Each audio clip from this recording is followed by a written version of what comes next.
Welcome back to the Kuriboh Championship Cup. Sorry for the delay with the uploads, kind of been busy. But this week I am going up against Shadow Galade, coach of the New York Metalfoes. And yeah, so let us get into the matchup. He has Evil Twins, Unchained, Speedroid, Drain package. So Drains, I don't know how to pronounce Ogadic. I'm guessing Reptilian, and then he has two Kaijus, Ice Dragon's Prison, and Mind Control. So looking at his decks, he's basically playing Evil Twins Unchained, he's playing Speedroid Drains, which are machines, and then he's playing reptiles with Ogdatic and Reptilians. And yeah. So, looking at his decks, I really like my S4 matchup. He does not really get out that many monsters. Or the ones that he does get out, if he goes for a lot, there's only like a few specific monsters that I need to hit with negation. As well as he likes, at least for the most part, to use his graveyard. So looking at these, I decide that I want to go for and actually bring my S-Force, really good against graveyard decks, and as well as my Subterrors, as well as my True Draco, mainly because True Draco has been my most consistent deck. And yeah, let us get into the matches. So for match 1, decide to lead off with S-Force, because it is most likely to or not to actually do something against his deck, since two of the variants like to use their graveyard with the Unchained Evil Twins or the Ogadatic deck variant. And yeah. So I do get to go first with my S-Force, starting off with my Edward Razor and my Gravitino, using the effects to get the monsters to go into Justify. Sadly, I did not. Actually, I probably could have gone full combo, but I was worried about being negated.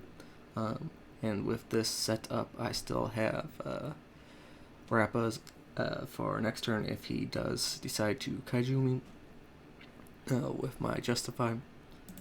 And yeah, I do set up TC Boot because most of his decks are one attribute or type. I always mix up type and attribute. And yeah, he does get the Kaijus, which is why I saved the wrap up, so that I can go full combo on his my next turn. But I do also draw Dimension Shifter for this turn, which is kind of brick at this point. Really good if I see it in my opening hand. But yeah, once again, I do make my S-Force Justify, and with its effect, anything that it points to when it decides to attack will get banished instead of doing any comment.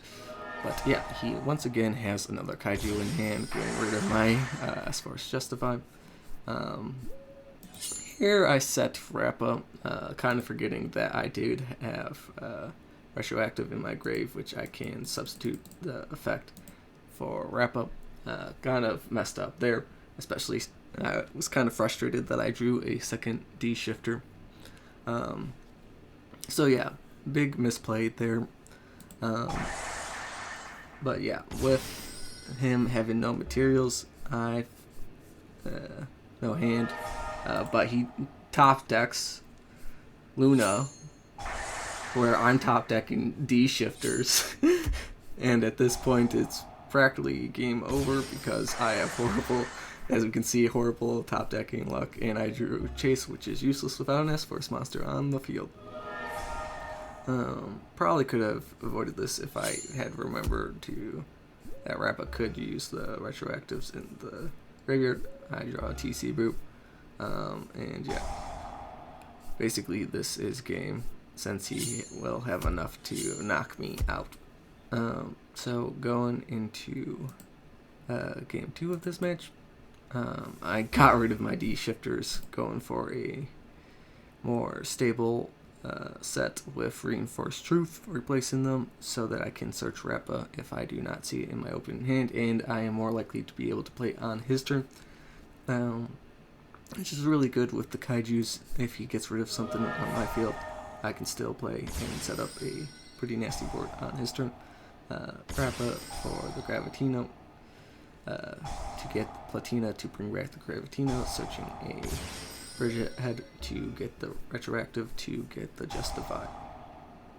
And then I will Reinforce Truth for Rappa, using the effect of Retroactive to get Lapse Wall for Gravitino.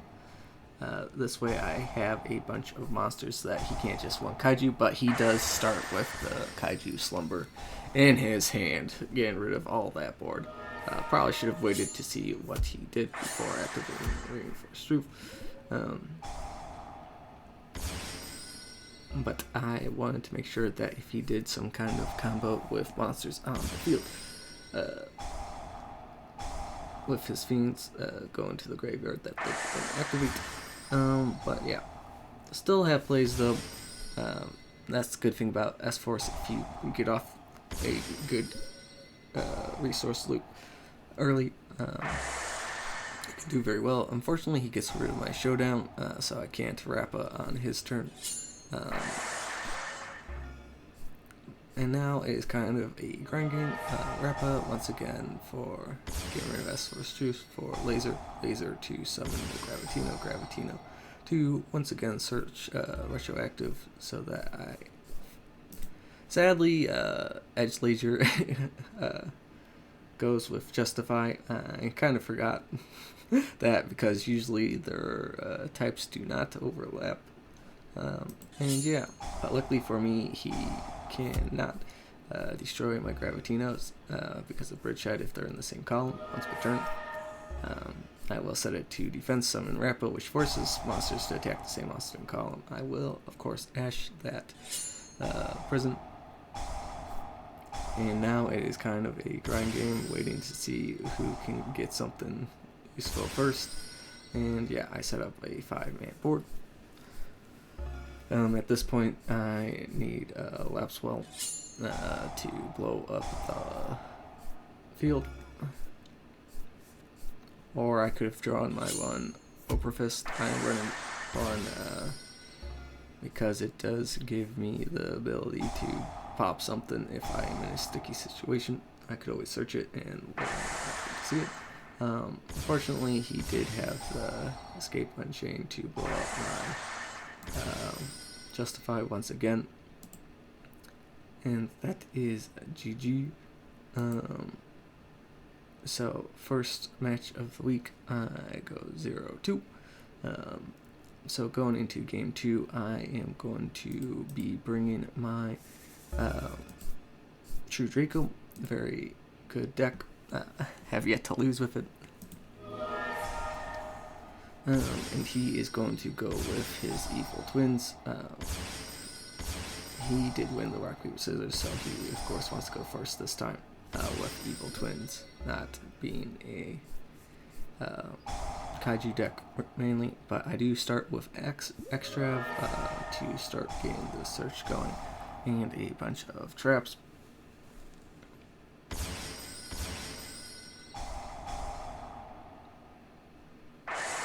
Unfortunately, with Evil Twins, they're just want to stick to the field a lot. And of course, he Books of Moons me, so I can't just swing over, which is very annoying. And I will set 3 pass.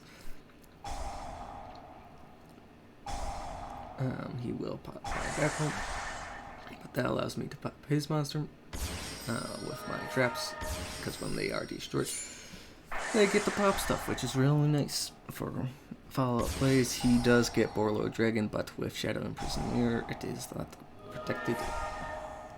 And I will sacrifice King's Return so that I can destroy it. And now I am getting draw power, and once again, 5 back row. Decide to set the Pot of Dueling because I think I special summoned True Draco Dynamite with the True King's Return, if I remember correctly, which means I can't activate it. Or I was planning on trying to bait targeted back row destruction. But anyways, with this board, I am basically set for life, just sacrificing stuff and making sure he cannot play. But he decides to scoop, knowing that he can't really do anything with a Ghost Mourner in hand and just a KCC on the field. So when match 1, or game 1 of match 2, he decides to go first. Going for standard Evil Twins plays, getting Lilia to bring back KCC, and then making Trouble Sunny. And he will set free with the Trouble Sunny Snitch on the field. Once again, gain a lot of draw power out onto the field. Luckily for me, he tries to activate something, but of course he does have a way to negate my effect of getting me resources for my back row, which is really unfortunate, but I do have Heritage to get some draw, and I do then sacrifice it for Majesty Maiden, and I will try and swing over, and I will set 3 pass. He of course has Heavy Storm Duster, really good against me, popping my Metaverse, so I cannot get my field spell, which is probably going to be game. If he had hit There Can Be Only One, maybe I would have stood a chance. But yeah, he gets rid of all my back row. I only have 2 monsters in hand, or only monsters in hand. I do get the True King's Return, and hopefully I can get something off with Dynamite, but he will pop my stuff, I believe, after all this long combo. And I set my Apocalypse, which is useless, but a monster. Maybe I should have gotten the other trap card so that I could revive Dynamite. But yeah, that is game 2. Going into game 3, if I lose this one, I lose the weight. So hopefully here's praying. And of course I do open with set 5 pass. Sadly with EDO Pro, it does not like chaining trap cards in the draw phase unless there's something specific that activates in the draw phase already. So yeah, he is able to activate Entrance right away. Even with always chain on, it does not let me chain anti-spell. So in the draw phase, which is really unfortunate, might just get rid of anti-spell if EDO acts like this. But yeah, basically with my diagram and 3 back rope, I am pretty much set.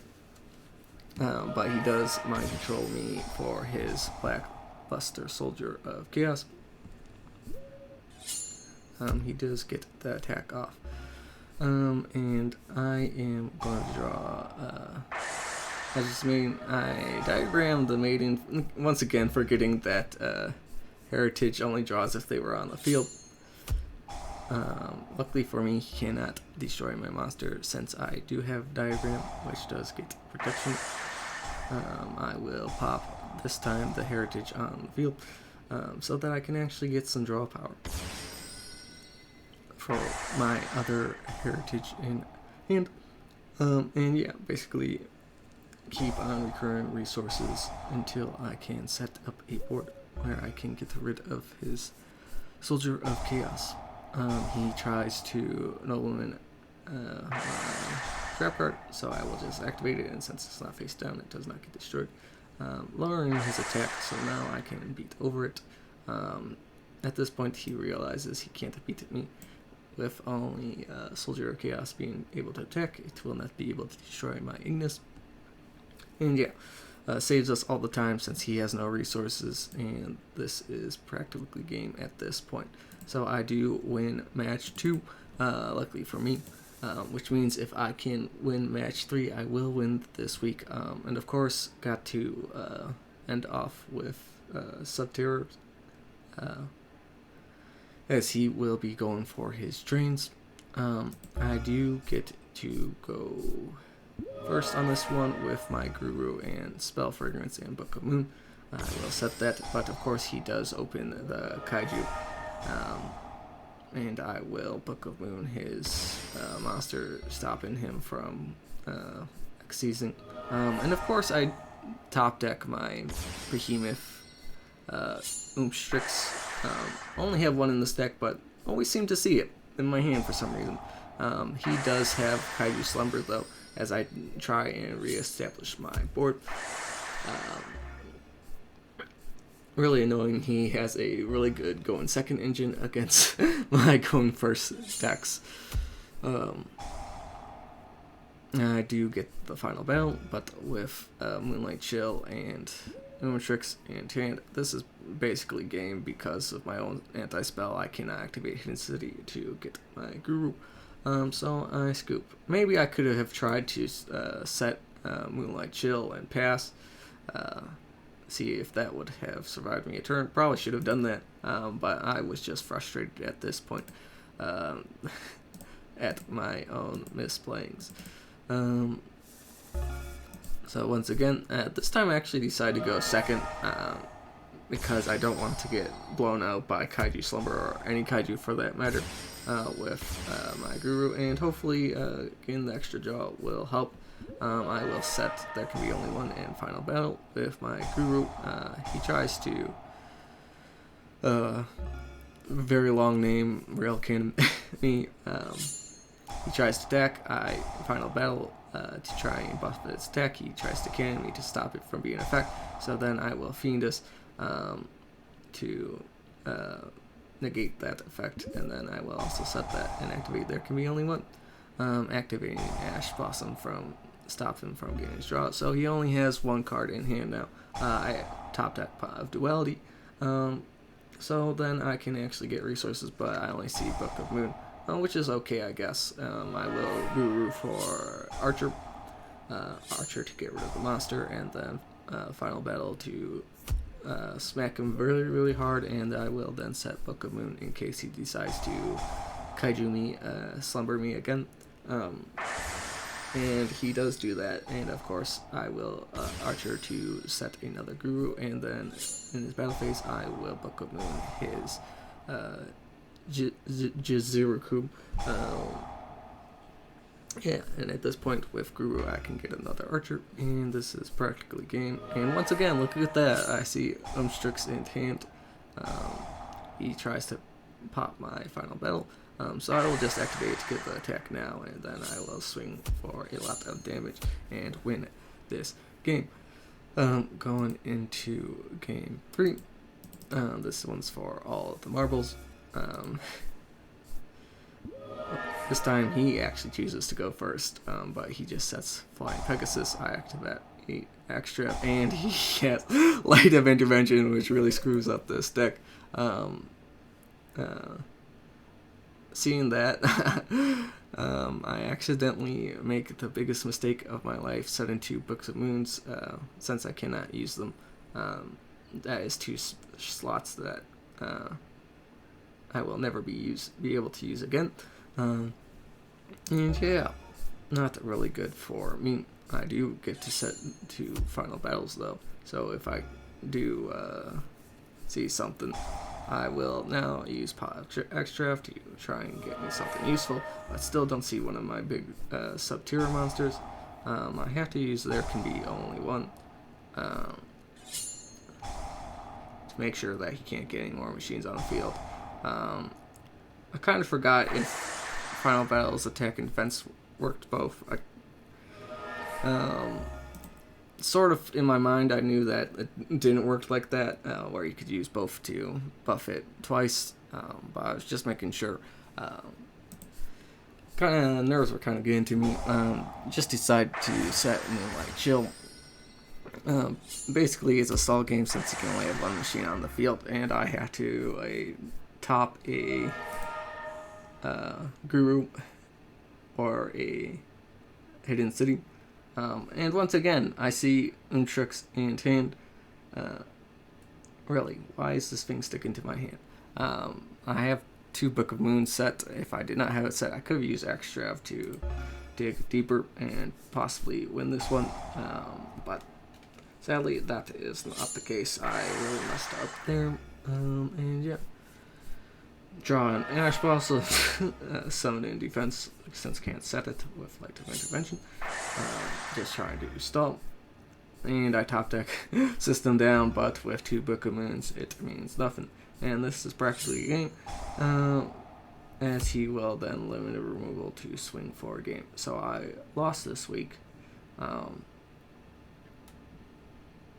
which is not really good for me, putting me at 1 and 2. But there are still a lot of weeks left, and hopefully I can somehow not misplaying, because that seems to be where I lose. I'm like, oh, monkey flip, let's not think with back row, but I really should be thinking a lot more. And yeah, I will catch you next week as I go up against Kylo, coach of the Phoenix Horse. Really good friend, and hopefully we can pull out a win there. So, see ya.